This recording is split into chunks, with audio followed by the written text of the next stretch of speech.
acessível, boa noite, gente. Obrigado aí pela presença. São poucos, mas são sinceros. Sexta-feira à noite é um pouco ingrato, né? Mas vamos lá. O objetivo aqui é falar então sobre o papel do CTO e da equipe de tecnologia no processo de levantamento de capital de risco, Venture Capital. Uma apresentação rápida. Só agora eu estou vendo que eu estou com a mesma camisa aí. Detalhe. Mas é legal. Então, meu nome é Otávio Ferreira. No meu perfil acadêmico, eu fiz engenharia de software na Escola Politécnica da Universidade de São Paulo. Fiz ciência da computação na PUC de São Paulo também. E eu queria falar um pouco aqui do meu perfil profissional, que explica um pouco minha trajetória que me trouxe até aqui. E tem tudo a ver com o conteúdo da palestra.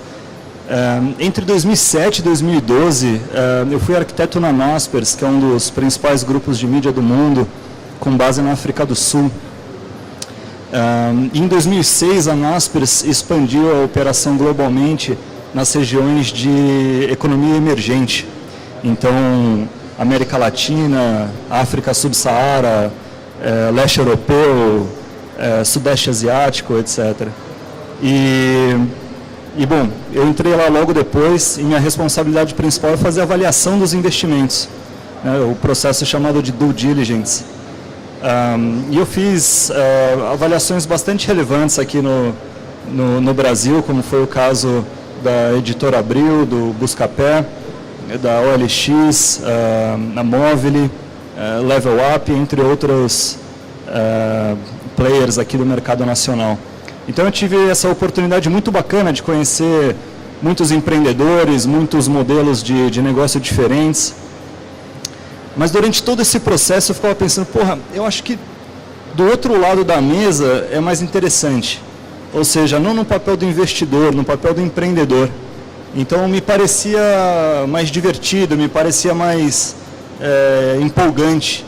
Então ficar ali na linha de frente, na trincheira, resolvendo o problema diretamente. Foi aí que eu decidi, então, ir para a Baby, baby.com.br e Jinda.com.br. São duas operações de comércio eletrônico que fazem parte do mesmo grupo. E foi uma oportunidade sensacional, realmente. Eu fiz parte da equipe de fundação, construí uma equipe de produto e tecnologia de 32 pessoas. A gente construiu ambas as plataformas de comércio eletrônico do zero, que não é um desafio comum, e deu super certo, e foi uma experiência sensacional. Então, eu pude comprovar que, de fato, no papel do empreendedor era mais divertida do que no papel de investidor. Já em 2014 e agora 2015, eu estou como CTO da Emprego Ligado, que é uma outra startup também do mesmo portfólio, da MonaX, mas tem um cunho social muito bacana, quer dizer, uma empresa que se propõe a resolver a empregabilidade e também a mobilidade urbana da população de baixa renda, através de SMS e geolocalização. Muito bacana. E também, no ano passado, eu fundei a Rosewood Due Diligence, que é basicamente uma boutique que faz avaliação de investimento para fundos, principalmente Venture Capital. Então, eu tenho trabalhado com fundos da Inglaterra, do Brasil, da África do Sul, inclusive do Irã, no Oriente Médio. Então, percebe que nessa minha trajetória mais recente, essas últimas 4 oportunidades, eu tive tanto papel de investidor na Naspers e na Rosewood, como de empreendedor, no caso da Baby, da Jinda e da Emprego Ligado. Então, eu quero passar um pouco da minha experiência para vocês e sobre qual que é o papel do CTO, então, no fundraising, o que o investidor quer ouvir para fazer o aporte na sua empresa. Depois de tanto tempo nesse mercado, eu cheguei à conclusão que, na verdade, os investidores querem ouvir 5 coisas apenas. E isso facilita muito, desmistifica muito o processo de fundraising. Ele não é tão complexo como parece. Basicamente, o investidor ele quer um time com um histórico de entrega, ele quer um grande mercado, uma alta recorrência na monetização, um baixo custo de aquisição de consumidores e também opções de saída. Então, eu estruturei essa apresentação nesses 5 pontos e eu tenho alguns slides sobre cada ponto, para que não fique dúvida em nenhum deles. Mas, basicamente, se você tem uma boa ideia, você testa essa ideia contra esses 5 pontos. Se ela passar em todos, a sua probabilidade de levantar capital de risco é realmente muito grande. Então, desmistifica um pouco esse desafio do que é levantar capital de risco no Brasil. Antes de partir para o primeiro ponto, vou fazer uma pesquisa rápida aqui. Quem já passou por fundraising aqui no Brasil? Legal. Então, vou começar com um conceito que é um pouco mais iniciante, mas importante para a apresentação. Os fundos de investimento, eles se organizam em diferentes estágios. Então, você começa com um capital semente, depois capital anjo, capital de risco, capital privado e capital estratégico. E existe uma correlação entre o estágio do investimento e o valor aportado. E, consequentemente, o equity, ou a porcentagem da sua empresa, que você concede ao fundo com aquele aporte. E a correlação entre esses dois eixos evolui dessa forma. Ou seja, a cada passo que você dá na sequência, maior o valor aportado. E percebe que, precisamente ali no ponto de capital de risco, existe um tipping point e o crescimento começa a ser um pouco mais vertiginoso. Ao passo que capital semente, capital de anjo é um pouco embrionário, é uma fase mais de validação de hipótese. Investidor estratégico, que é uma saída sempre muito boa para qualquer startup, ele já conhece o seu negócio. Então, ele influencia diretamente na sua administração. Ao passo que aqui, na outra extremidade, não. Tranquilo? Vamos lá, o primeiro ponto. Time com histórico de entrega. Existe um termo muito comum em fundraising, que é o track record. Ou seja, o time que você tem na sua startup é um time que comprovadamente entrega, ou seja, tem um histórico de sucesso no mercado. Se é uma equipe ainda muito nova, você pode pelo menos demonstrar que existe a capacidade de entrega. Mas esse é o primeiro ponto e ele é o mais importante. Muitas vezes ele basta. Muitas vezes, se a sua ideia falha nos outros 4 pontos, ainda assim sua ideia recebe aporte, porque a equipe realmente é muito boa, tem o track record. Então nada vai ser mais importante do que isso, e eu vou passar a maior parte da apresentação nesse ponto. Antes de mostrar o meu ponto de vista, eu quero apresentar o ponto de vista de alguns outros investidores e empreendedores que eu respeito muito no mercado. E vamos ver o que eles têm a dizer sobre isso.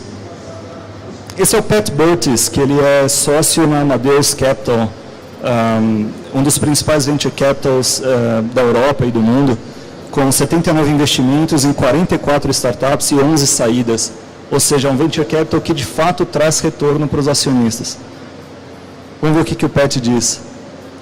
Nós esperamos que um grande CEO seja capaz de atrair e reter grandes talentos. Se nós não encontramos uma estrela no papel de CTO, isso levanta questões sobre a capacidade do CEO. Isso pode, inclusive, levantar questões sobre a oportunidade de investimento propriamente dita. Ou seja, se ele não encontra uma estrela no papel de CTO, isso compromete o deal como um todo, é um chamado deal break. O investimento não acontece mais. O investidor já não confia mais no CEO, porque não conseguiu encontrar um bom CTO, e a oportunidade de investimento como um todo desaparece. Essa é a importância do CTO no processo de fundraising, segundo o Pat. Jacques Van Niekerk, meu sócio no Rosewood Due Diligence, ele já avaliou mais de $1 bilhão pela Naspers e pela Rosewood. Conhece muitos empreendedores e muitos modelos de negócio também. É um cara que eu respeito bastante. Ele diz: para investimentos em tecnologia, o CTO é o guardião da propriedade intelectual, facilitador e condutor do negócio. Avaliar a execução de suas responsabilidades é uma parte essencial da avaliação da empresa como uma oportunidade de investimento. Ou seja, percebe que ele está conectando a capacidade de execução do CTO à oportunidade de investimento propriamente dita, assim como o Pat. É uma coisa que não dá para desvincular uma da outra. Esse é o Anderson Tess, que é sócio da Redpoint Ventures. É um venture capital mais novo no Brasil, mas que tem bastante relevância no Vale do Silício. Redpoint Ventures possui 14 investimentos em 14 startups só no mercado nacional. Ele diz o seguinte: Ter uma equipe técnica de ponta e alinhada nos ajuda não só a olharmos o que já está pronto, mas também ter essa tranquilidade em saber que teremos a capacidade de adequar ou mesmo mudar completamente o produto. Para a gente não é importante, é imprescindível. Então, o que ele quer dizer com isso? Nesse momento de early stage, na verdade, você ainda não tem um produto ou serviço. Você tem um conjunto de hipóteses. E essas hipóteses precisam ser validadas. Então, é muito provável que, no momento de crescimento, o seu produto seja bastante diferente, se não completamente diferente daquele que você tinha inicialmente. E aí vai da capacidade do CTO e da equipe técnica como um todo em adaptar o produto para isso. E adaptar a equipe para isso. Se não houver esse tipo de flexibilidade, também para ele é um deal break. O investimento não acontece.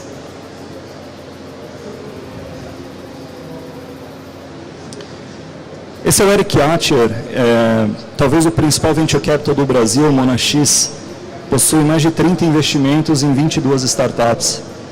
Ele diz o seguinte: não existe empresa de tecnologia excelente sem um CTO excelente. A competência para fazer as escolhas certas em meio a mudanças vertiginosas e a capacidade de atrair, formar e reter um time de tecnologia de primeira linha são as principais características desse CTO e que fazem muita diferença na hora de atrair investidores.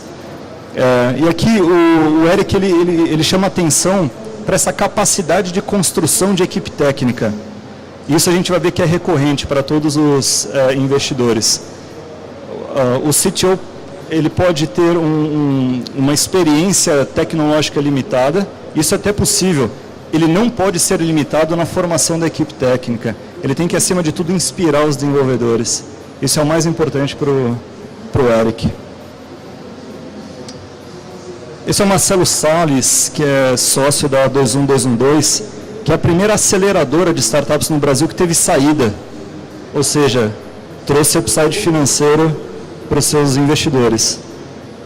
Além de ser um empreendedor de sucesso, ele é cofundador da Movile, que é a principal integradora, ou uma das principais integradoras de VAS, de telefonia móvel do Brasil. Diz o seguinte: durante a análise de investimento em uma startup, o principal critério é o time. Um time bom com uma ideia ruim, é fácil de mudar a ideia.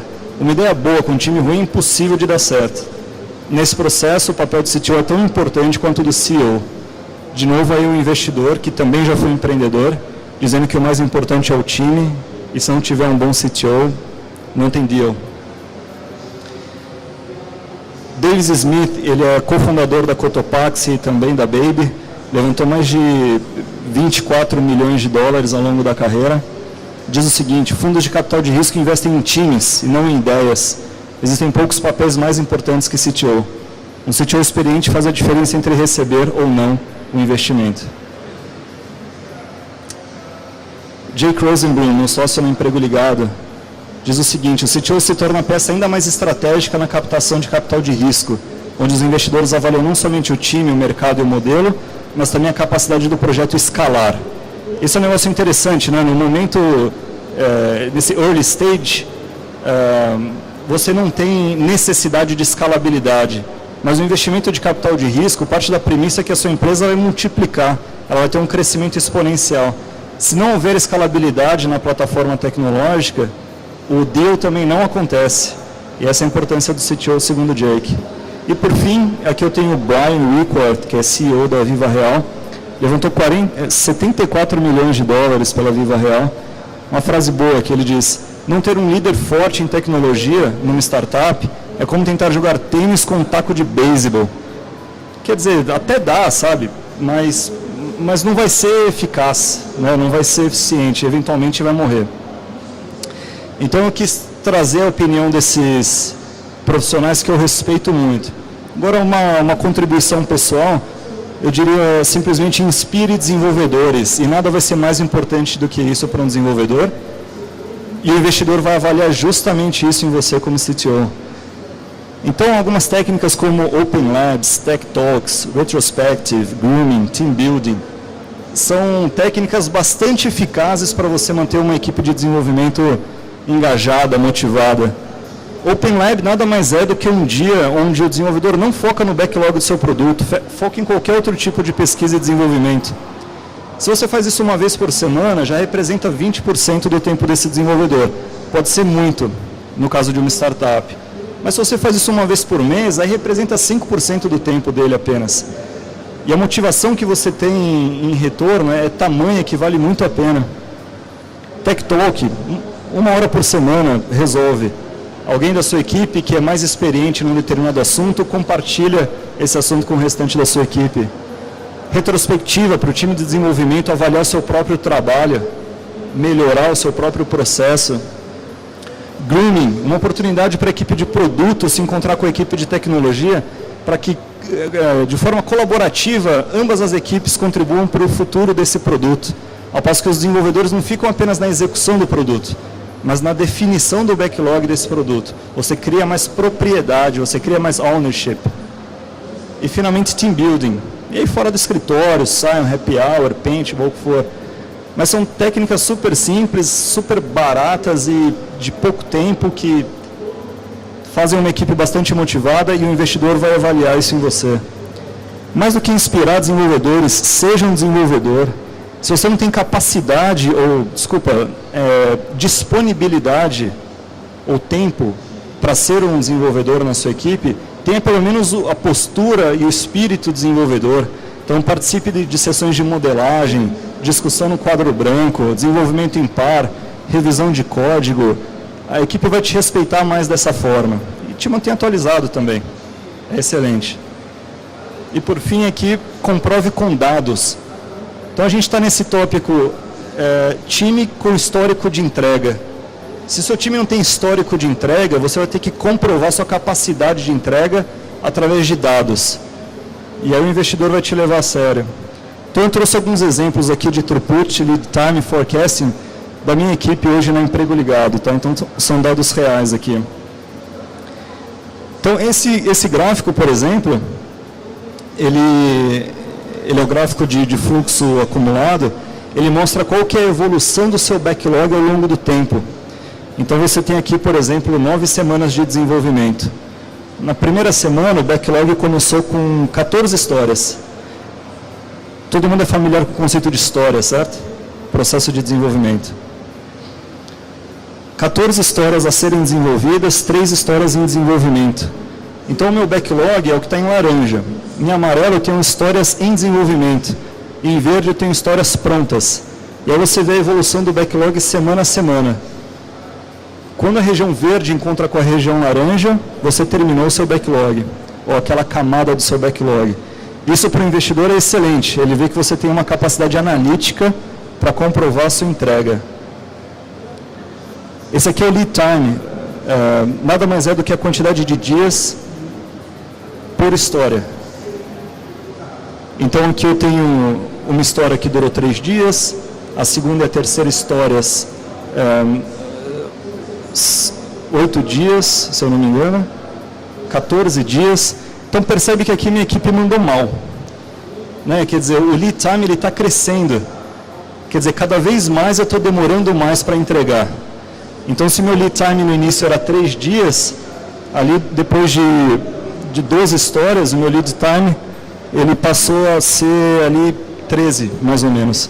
Ou seja, em média, eu tenho demorado 13 dias para entregar uma história. Aí eu estou mandando mal. Eu gosto que essa média fique próxima de 5. Então a gente teve que começar a ter histórias menores no nosso backlog. Throughput, quantidade de histórias por semana. E aí a gente está mandando bem. Então as histórias estão crescendo, só que a gente está entregando mais. Então você vê que na primeira semana eu entreguei 0 histórias.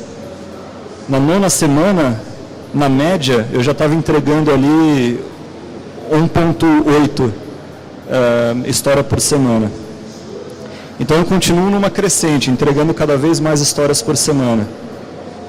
E bom, para que eu uso essa métrica? Para chegar nesse gráfico aqui, que é o último que eu tenho para vocês, é o de forecast. A pergunta que o investidor gosta de fazer para o CTO é a seguinte: quando o seu produto vai estar pronto? Quando é que o seu MVP vai estar pronto? Quando que aquele novo motor de recomendação de produtos vai estar pronto? E bom, para quem conhece a natureza de engenharia de software, essa é uma pergunta inválida. Essa pergunta, ela sempre tem uma resposta incorreta. Porque a matéria-prima de desenvolvimento de software é abstrata, é o próprio intelecto, é diferente da engenharia civil. Então não dá para você estimar o tempo de maturação do intelecto. Então a resposta está sempre errada. Mas esse gráfico aqui te dá um embasamento matemático para você errar por pouco. E aí pode ser bom o suficiente para o investidor. Então aqui nas barras, eu tenho semana a semana quantas histórias eu entreguei. Então percebe que na semana 9 aqui eu já estava com 12 histórias entregues. Legal, mas o meu backlog ele tem 23 histórias, que é a curva em azul lá em cima. Então como é que eu chego dessa barra 12 até aquela linha 23? Aí eu posso fazer projeção de throughput. Então eu pego o meu throughput atual, que é o que está em amarelo, que é histórias por semana, faço uma projeção ao longo do tempo e vejo que eu vou bater o backlog, a curva ali no 23, na semana 15. Se eu aumentar o meu throughput, eu bato na semana 12, se eu diminuir o meu throughput, eu bato na semana 17. Então eu consigo dizer para o investidor de uma forma razoavelmente precisa, errando por pouco, que provavelmente eu vou entregar entre a semana 12 e a semana 15. E eu estou bastante distante da entrega ainda, né? Quase 2 meses distante da entrega, mas tipicamente eu erro por muito pouco essa estimativa. Isso reforça a confiança que o investidor tem na sua capacidade de entrega.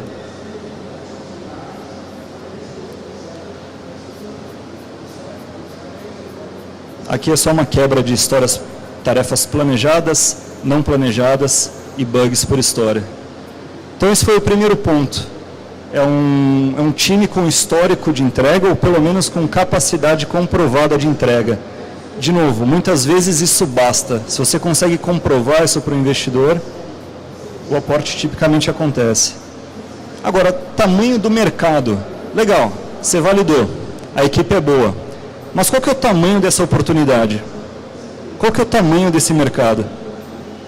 Existem 3 formas de você analisar isso. Primeiro, é um mercado total, que nada mais é do que um agregado das vendas de todos os players do mercado escolhido. Então vamos pegar um exemplo aqui só para ilustrar. Comércio eletrônico, que é um exemplo bastante comum. O mercado total de comércio eletrônico no Brasil, ele é o agregado de todas as vendas de todos os players. A gente sabe que esse número está por volta de 45 bilhões de reais ao ano. Então esse é o seu mercado total. Existem pesquisas que te trazem esse número. Legal.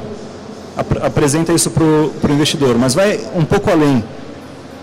E vai no mercado endereçável, que é uma fatia do mercado total, considerando as especificidades do seu produto ou serviço, como região, perfil demográfico, acessibilidade. Ou seja, você sai de um escopo maior, que é o mercado total, considera as particularidades do seu produto, você chega num mercado um pouco menor. E aí vai um pouco além. Qual que é o seu mercado acessível? É uma fatia do mercado endereçável, considerando os competidores e a sua própria capacidade de conquistar market share.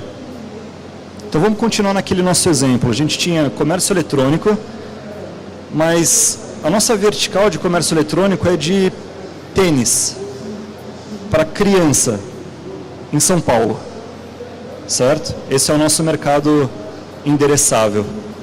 Só que eu não vou ter 100% desse mercado. Eu tenho competidores. E aí eu preciso chegar no meu mercado acessível. Então, quanto que eu vou ter disso? Eu vou ter 30%? Eu vou ter 40%? Então, você pode fazer essa projeção de market share ao longo do tempo. Tranquilo? Então, essa é a segunda métrica mais importante para o investidor, o tamanho do mercado. Agora, qual que é o papel do CTO nisso tudo? O CTO não vai analisar o tamanho do mercado. A contribuição principal dele é a verificação da aderência do seu produto ou serviço nesse mercado escolhido. E aí o CTO tem um papel-chave. Validação das hipóteses através do desenvolvimento de MVP, ou produto minimamente viável. De novo, sua startup nada mais é do que um conjunto de hipóteses. Essas hipóteses precisam ser testadas. E elas podem se provar verdadeiras ou falsas. E para você é bom em todos os casos. Quando é falso, você aprende e itera. Então você está sempre naquele ciclo. Ideia, produto, dados. Ideia, produto, dados. Isso é um ciclo de feedback curto. Se você tem bastante velocidade nesse ciclo de feedback, você consegue testar suas hipóteses antes. E aí você queima menos dinheiro do investidor. E ele vai gostar de você por isso. Em pouco tempo você vai encontrar qual produto e serviço você deveria realmente oferecer para o mercado. Você vai ver qual que é a aderência desse produto no mercado. Teste AB ajuda muito nisso. Tem essa analogia aqui que eu gosto de usar, da Mona Lisa, que tem tudo a ver com esse ciclo de feedback curto. Né? Qual que é a diferença do desenvolvimento incremental e um desenvolvimento iterativo? Alguém já conhece essa analogia ou não? Essa analogia diz o seguinte: se você faz um desenvolvimento incremental, você pega a sua plataforma e você modulariza a sua plataforma. E aí cada módulo dela você desenvolve extensivamente, do 0 ao 100%. Quando esse módulo está pronto, você parte para o próximo. E desenvolvedores têm uma tendência natural em pensar dessa forma. É mais confortável. O problema é o seguinte: se o seu tempo ou o seu dinheiro acaba, ali entre o quadro 3 e 4, ou entre o 4 e o 5, você não tem nada para pôr no mercado. Se você não tem nada em produção, não dá, está faltando um módulo. Se fosse comércio eletrônico, pode estar sem checkout. Você não consegue coletar pagamentos. Então, não é uma boa estratégia. O seu tempo ou o seu dinheiro podem acabar. Se você vai para um desenvolvimento iterativo, cada camada do seu backlog é uma experiência de ponta a ponta do seu produto. Tem menos resolução no início, mas você vai colocando mais resolução ao longo do tempo. Percebe que a Mona Lisa aqui está inclusive com a mão no lugar errado, né? Mão na boca. Rapidamente você percebeu que o seu usuário não quer isso. É um ciclo de feedback curto. Então, baixou a mão da Mona Lisa, legal. Os meus usuários querem isso. E eu continuo iterando no produto. Validando as minhas hipóteses, né? Esse é o tamanho do mercado e a aderência do produto. Então, nesse momento, a gente já tem uma equipe bacana que entrega, a gente já tem um mercado com aderência, e agora a gente tem uma alta recorrência na monetização. O que eu quero dizer com isso? É o LTV, ou Lifetime Value, representa o valor do consumidor no tempo. Isso é fundamental para o investidor. Ele quer saber quanto tempo o consumidor fica na sua plataforma. E durante esse tempo, quanto que ele gasta contigo. Esse é o Lifetime Value. Existem diversas fórmulas para você calcular o Lifetime Value. Algumas fórmulas mais simples, elas te trazem menos precisão. Algumas fórmulas mais complexas te trazem mais precisão. Eu peguei uma fórmula intermediária aqui, que pode ser bom o suficiente para uma startup. É o tempo de vida médio desse consumidor, vezes o gasto médio desse consumidor na sua plataforma, vezes a margem de contribuição do seu produto ou serviço. Vamos pegar um exemplo aqui. Então você tem um tempo de vida médio de 12 meses. Legal. E em média, o seu consumidor gasta R$100 por mês. Nisso você já tem 12 vezes 100, você tem 1.200 de LTV. Mas agora tem que considerar sua margem. Se sua margem for de apenas 15%, você multiplica esses 1.200 por 0,15. E aí você chega em R$180 por consumidor. Esse é o seu Lifetime Value. Obviamente, quanto maior o seu Lifetime Value, maior sua probabilidade de break-even, que é um termo que significa lucro, certo? Você fatura mais do que você gasta. Agora, o LTV ele tem que ser medido por canal de marketing. Né? E o investidor vai demandar isso de você. Existem diversos canais, os gratuitos e os pagos. Os pagos, você precisa saber qual te oferece o melhor LTV, porque é lá que você vai colocar mais dinheiro. Um gráfico aqui simples de LTV. Então, o consumidor foi adquirido no mês de março. No mês de abril, ele fez uma compra de R$10. Maio, uma compra de R$10. E assim sucessivamente até novembro. Então, ele ficou aqui 9 meses. Esse é o lifetime do seu consumidor na plataforma. Ele tem um gasto médio de R$10 por mês. Só que você tem uma margem aí de 90% nesse caso. Então, 10% você está perdendo mês a mês. Então, percebe que eu não chego a bater R$80 ali. Eu estou batendo R$82. R$8 eu estou perdendo por conta do custo do meu produto ou serviço. papel do CTO no aumento do LTV? Executar teste AB na plataforma a cada história para otimizar a taxa de conversão. Implementar novas funcionalidades para aumentar a recorrência.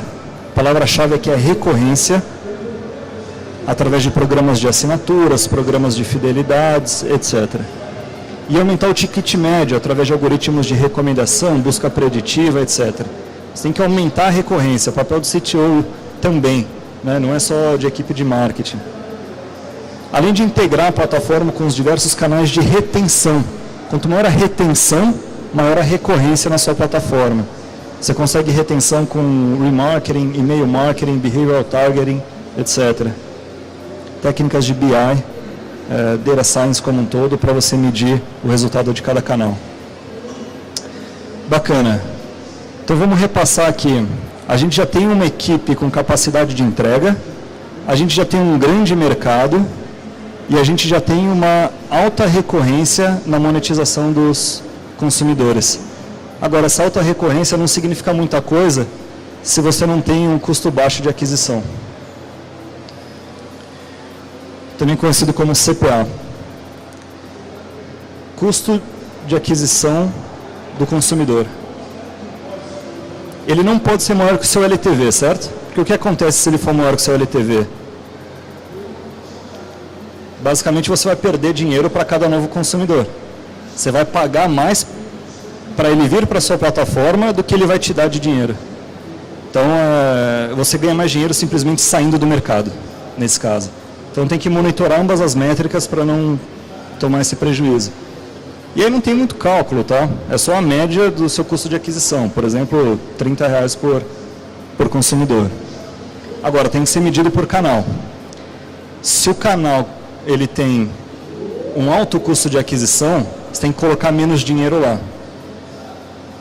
A não ser que o LTV seja muito alto. Aí você fala, beleza, estou pagando caro para esse cara aqui. Mas olha, quando ele vem, ele gasta como ninguém. Então é importante que exista essa tensão dinâmica entre o LTV e o CPA. Vamos voltar naquele gráfico que eu tinha mostrado agora há pouco, né? Eu tenho os mesmos 9 meses, eu tenho essa mesma aquisição aqui em março, só que agora como eu estou confrontando o LTV e o CPA, percebe que eu parto aqui de um valor negativo. R$30 na aquisição desse consumidor, então já saiu perdendo. Próximo mês ele fez uma compra de 10, menos 20. Próximo mês ele fez uma compra de 10, menos 10. Próximo mês mais uma compra de 10, break-even. Break-even somente em junho. E aí foi a partir de julho que eu comecei a ter lucro. Diferentemente do gráfico que a gente tinha visto agora há pouco, onde não tinha o CPA, era apenas o LTV. Então percebe que em novembro eu não chego a bater 80, como eu estava batendo no outro. Eu só passo de 40 ali. Isso porque você sai perdendo com seu custo de aquisição. Então esse é o famigerado break-even, né, para desmistificar um pouco o termo. Não é tão complicado. Agora, qual que é o papel do CTO na redução do CPA? Otimizar a plataforma e conteúdo para SEO. Por quê? Porque daí seu CPA é 0. Né? E tipicamente ele é mais qualificado quando ele vem de forma orgânica. Implementar novas páginas de cadastros, chamadas landing pages, e opções de login, como o Facebook Connect, sempre para fazer teste AB nesse seu funil de cadastro. Integrar a plataforma com diversos canais de aquisição. A gente já tinha visto o canal de retenção, agora é canal de aquisição, como comparadores, afiliados, marketplaces, links patrocinados, e sempre Data Science em cima para medir a performance do canal. Então, o que tipicamente é visto como uma responsabilidade de marketing, na verdade, a corresponsabilidade é do CTO. Tem muito de tecnologia nessa análise.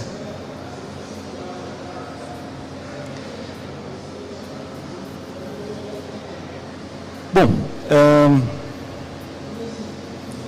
então, repassando aqui, nós temos um time com capacidade de entrega, nós temos um grande mercado, nós temos alta recorrência na monetização e a gente tem um baixo custo de aquisição. O investidor está pronto para assinar contigo, ele só precisa da cereja do bolo, que é uma opção de saída. Um venture capital, um capital de risco, ele não é apaixonado pelo seu negócio. Ele não conhece muito do seu negócio, na verdade. Ele é apaixonado pelos seus números. Então ele quer simplesmente ter um upside financeiro e ficar pouco tempo na sua operação. Ele quer entrar, dali a alguns anos ele quer sair. Alguns fundos são mais agressivos e querem uma saída em 3 anos. Alguns fundos eles são mais parceiros, vamos chamar assim, e querem saída em 10 anos. Mas eles querem uma saída. É dessa forma que o fundo se mantém. Uma visão que não é muito comum é a seguinte: um fundo de capital de risco é uma startup também. E as pessoas tipicamente não percebem isso. Por que é uma startup? Porque ela tem os seus próprios investidores e tipicamente não tem lucro, né? Então, se você tem um fundo de investimento que ele já está no mercado há 5 anos, você recebeu aporte de investidores para montar esse fundo. Quem faz esse aporte são os chamados LPs, ou Lead Partners. Eles passam esse dinheiro para os chamados GPs, ou General Partners. Responsabilidade do GP transformar esse aporte do LP em muito dinheiro. Só que se ele não faz isso por muito tempo, ele é uma startup que não teve saída. E deixa de existir também, como qualquer outra startup. Então, o que o fundo quer é saída. Quais são as saídas que tipicamente existem no mercado? Ou abertura de capital, que é o chamado IPO, que definitivamente não é comum no Brasil. A gente não encontra casos de startup com abertura de capital no Brasil. Ou fusão e aquisição através de um investidor estratégico. Então, vocês lembram daquele primeiro slide que tinha estágios de investimento?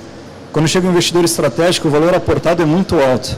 E, em contrapartida, o valor que você concede ao fundo também é muito alto, em termos de equity, em termos de porcentagem da sua empresa.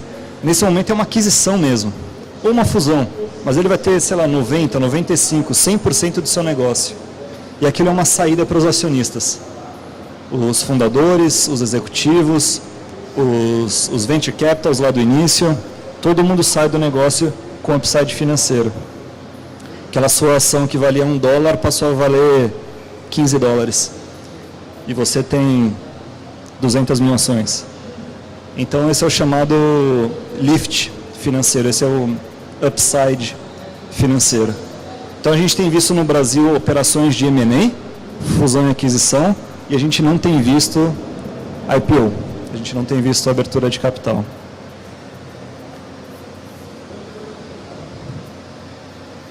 Qual que é o papel do CTO nesse último ponto, né? Que são as opções de saída. Aí a própria Tech Due Diligence, que nada mais é do que uma auditoria tecnológica em cima da sua startup. Quando o valor aportado é pequeno, a necessidade de uma Tech Due Diligence é baixa. Quando o valor aportado é muito grande, a necessidade de uma Tech Due Diligence é muito alta. O investidor ele vai colocar ali centenas de milhões de dólares na sua saída, contanto que ele tenha segurança que a sua plataforma escala, que ele tem uma boa plataforma tecnológica. Só que ele só vai ter essa certeza através de um relatório como esse. É um processo pesado, é um relatório complexo, tem, sei lá, 60, 70 páginas, descrevendo a sua startup com um olhar tecnológico. Então você passa por sessões como essa, organização e pessoal, passa pela estrutura do time, o engajamento do time, como é feita a gestão do conhecimento, isso tudo faz parte da primeira sessão. Depois a revisão do produto, quais são as funcionalidades, quais são as documentações que estão disponíveis, quais são as dependências externas e internas desse produto, qual que é a arquitetura desse produto, diagramas são muito bem-vindos aqui. Terceira sessão, processo de desenvolvimento. É um processo iterativo? É um processo incremental? Quais são os papéis, os artefatos? Quais são os rituais desse seu processo? Processo de qualidade. Quais são os seus ambientes? Seu processo de integração contínua? Seus testes automatizados? As métricas que você deriva do seu processo de qualidade? Operações e infraestrutura. Qual que é a sua infraestrutura de produção? Segurança, monitoramento, automação, custos. inovação e pesquisa, quais são as barreiras de entrada para competidores? Isso é importante, né? Quanto mais você inova na sua startup, mais você aumenta a barreira de entrada de competidores.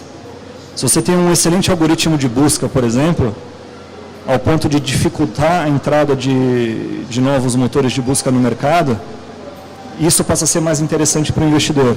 Agora, se você é facilmente replicável, você é menos interessante. Talvez exista um competidor com preço mais acessível para o investidor do que você.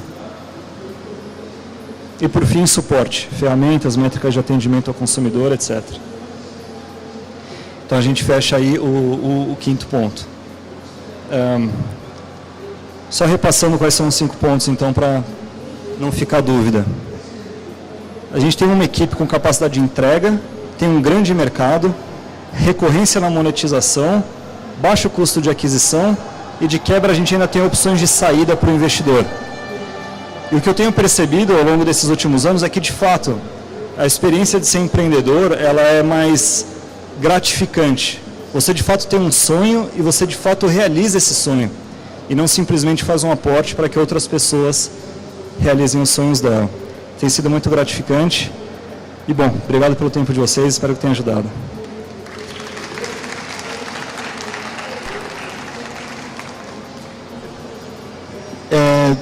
Vamos fazer uma sessão agora de perguntas e respostas. A gente tem ainda 10 minutos. Se é que tem alguma pergunta para a resposta, claro. Eu vou aproveitar que eu estou com o microfone e eu tenho uma dúvida. Vamos lá. Como que você vê, com relação ao primeiro item, né? A questão do CTO ser o CEO. Prós e contras e assim, como que o investidor vê esse item? Porque pode acontecer, né? Pô, essa é uma excelente pergunta, né? Muitos CEOs foram CTOs no passado. E até aí, ok. Até aí não tem qualquer tipo de problema. Agora, esses papéis, eles são complementares. E se eles residem na mesma pessoa, pode comprometer a velocidade da startup em comprovar suas hipóteses iniciais, né? E o que eu quero dizer com isso? O CEO, ele é um cara que está preocupado, por exemplo, com fundraising. Ele é um cara que está preocupado com business development, ou seja, parcerias estratégicas que vão fazer com que sua base de consumidores cresça. Agora, percebe que tanto business development como fundraising são atividades que são executadas fora do escritório. É muito tempo na rua, muito tempo falando com fundos, com parceiros em potencial, etc. E o CTO é aquele cara que tem que desenvolver a plataforma, ele está interno, ele está focado e tal. Então, quando ambos os papéis estão na mesma pessoa, a velocidade da startup vai ser menor. Então, não é visto com bons olhos por parte dos investidores, pelo menos essa é a percepção que eu tenho. Em algum momento tem que vai separado.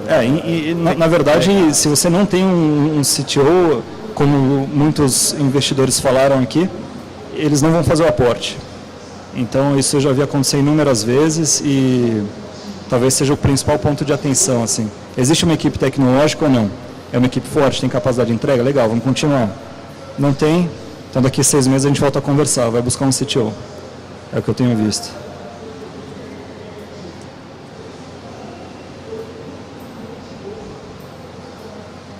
LTV, onde veio a origem? Desculpa, eu não entendi. A origem do LTV? A origem do LTV. De onde veio? De onde veio? Olha, não sei dizer.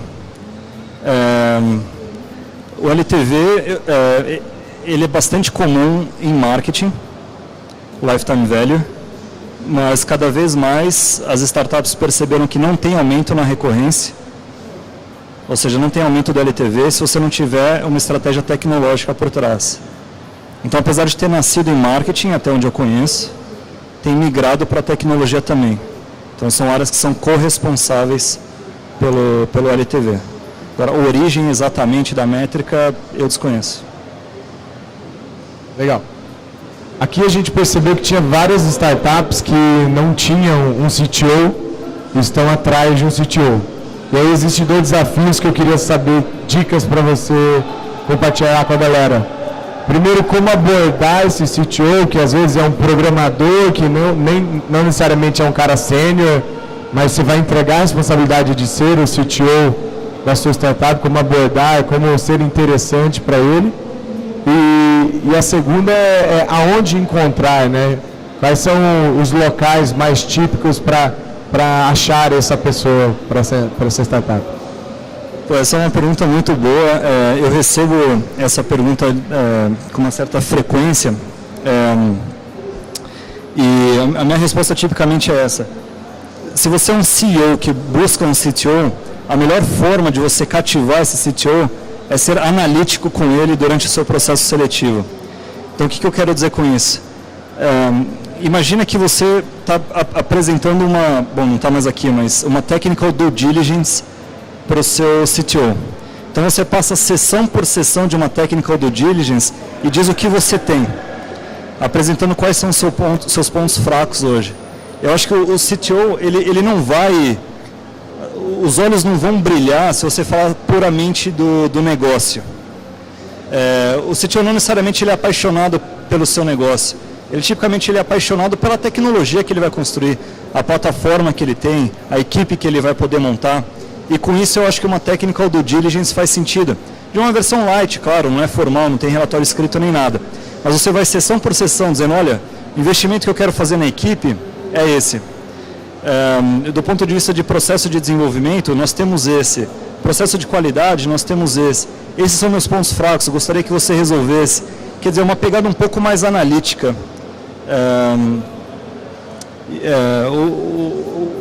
Um bom cara de tecnologia, acho que ele pode se apaixonar por qualquer vertical.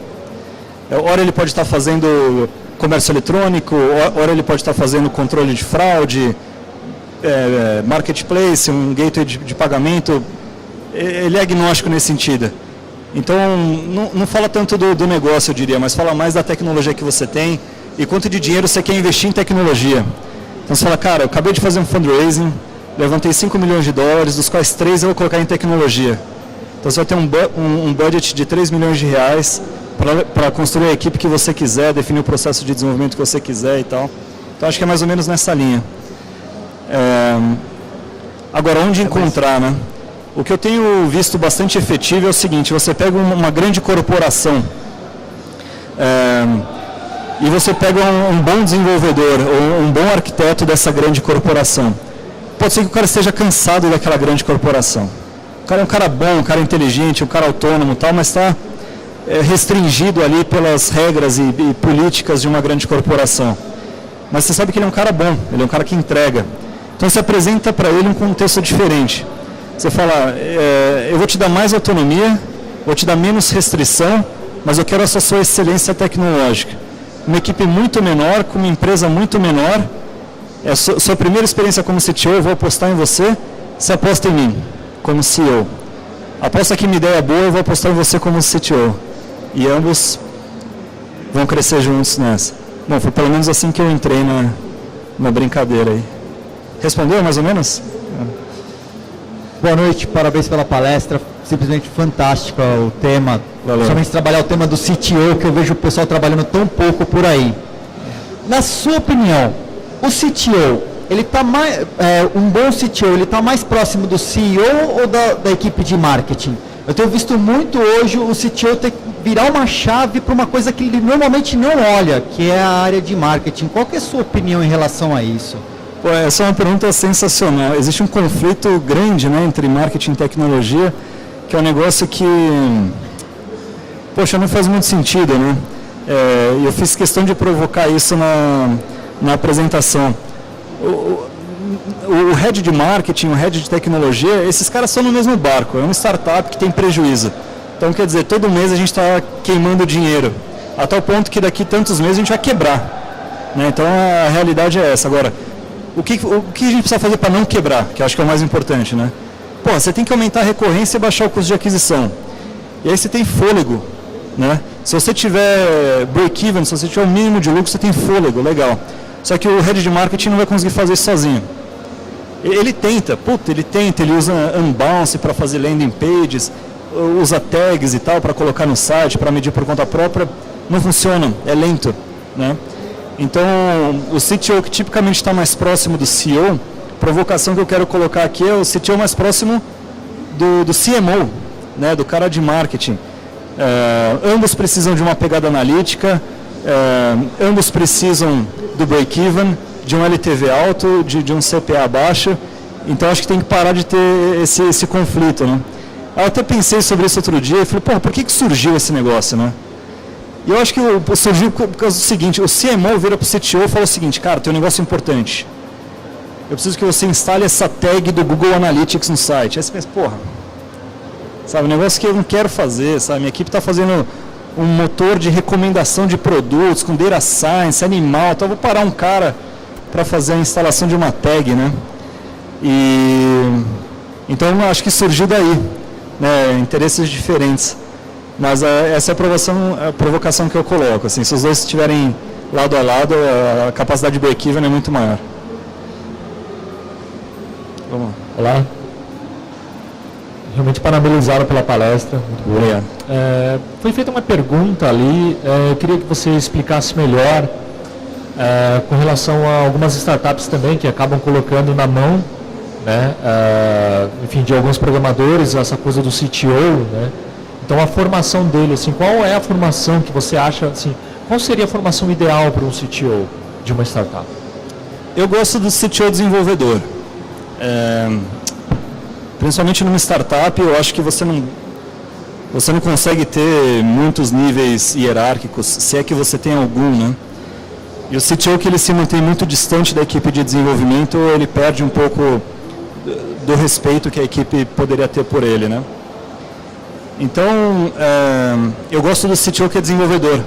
É o cara que consegue escrever código, não necessariamente ele vai escrever código, que talvez ele tenha que lidar com outras áreas, outros stakeholders, um negócio que consome a agenda dele, mas ele é um cara que gosta de escrever código, ele conseguiria escrever código, ele faz a revisão de código da equipe, acima de tudo ele protege a equipe, né? Então é muito comum, se o CTO não protege a equipe, vem um cara de uma outra área, bate no ombro do desenvolvedor e fala, cara, resolve aquele bug para mim, por favor, cara, preciso que você resolva isso rapidinho e tal. E não é legal, não é legal. Então o CTO é um cara que ele está tão próximo da equipe que ele consegue proteger, ele consegue blindar. E porque ele sabe a natureza de desenvolvimento de software. Ele sabe que, pô, uma vez que você colocou o seu fone de ouvido lá, cara, 3, 4 horas escrevendo código, né? Se é um cara que não escreve código, ele não vai saber disso, né? Ele vai falar, pô, tira esse fone, cara, tô falando com você, tira o fone. Já vi isso acontecer antes, né? Então, eu não quero, assim, generalizar também, né? Tipo, porra, não me sinto preparado para isso, mas eu tenho visto bons CTOs que são desenvolvedores. Ou os melhores que eu conheci são desenvolvedores também. Otávio. Oi, eu. Primeiro, parabéns. Acho que essa foi uma das melhores palestras que eu já vi nesse assunto. Aliás, acho que foi a melhor palestra que eu já vi nesse assunto. Parabéns mesmo. Obrigado. E eu tenho uma pergunta sobre o seguinte. Você falou que o papel do CTO ele é muito interno. E hoje advoga-se muito que a startup tem que conversar com o cliente, a questão do Customer Development. Como que você vê esse balanço? O CTO ele tem que ir para a rua ou não tem que ir para a rua falar talvez com o cliente? Eu acho que a resposta passa por qual que é a equipe do CTO. Quando eu fui CTO da Baby, a minha equipe era de produto e tecnologia. Nesse caso, a minha responsabilidade era entender, inclusive, quais eram as metas e as necessidades dos meus usuários. Aí eu tive que ir para a rua. Eu tinha, obviamente, profissionais de UX, de design, etc. Eles iam comigo, mas eu tinha que entender que produto eu precisaria desenvolver. Na Emprego Ligado já é diferente. Um dos cofundadores, ele é head de produto. Então eu fiquei como head de tecnologia. Então a necessidade que eu tenho de ter um contato direto com o usuário é menor. Então esse head de produto, o Derek, ele está na rua direto. E ele vem com insights, ele já vem com aquilo processado. Então eu tenho saído muito menos. Então talvez a equipe que o CTO tenha defina se ele fica dentro ou fora. Agora, fundraising, que é uma atividade externa essencialmente. Você faz roadshow, vai para o Vale do Silício, volta e tal. Aí o CTO tem que ir. Porque, como eu falei no primeiro ponto aqui, é deal break. Tem um bom CTO, eu vou aportar. Não tem, não aporto. Respondeu? Legal? Gente, obrigado. Até a próxima.